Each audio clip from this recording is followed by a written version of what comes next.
మంచిర్యాల జిల్లా బెల్లంపల్లిలో ఓ మాజీ హోంగార్డు వినూత్న నిరసనకు దిగాడు. తిరిగి ఉద్యోగం ఇవ్వాలంటూ సీఎం రేవంత్ రెడ్డి విగ్రహం ఏర్పాటు చేసుకుని శాంతి దీక్ష చేపట్టారు. పట్టణంలోని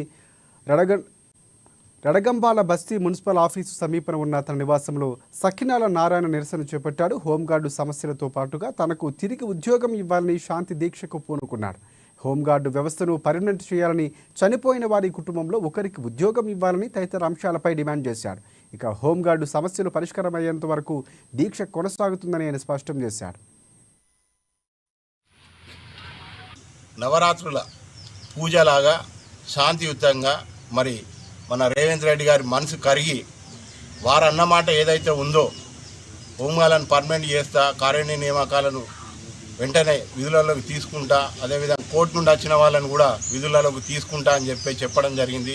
రిటైర్మెంట్ అయినప్పుడు కూడా వాళ్ళకి ఇలాంటి ఒక రూపాయి కూడా ఆశించకుండా బయటికి పోతుంది కాబట్టి ప్రభుత్వ పరంగా కూడా వారు ఏదో కొంత సహాయం చేస్తా అని చెప్పడం జరిగింది.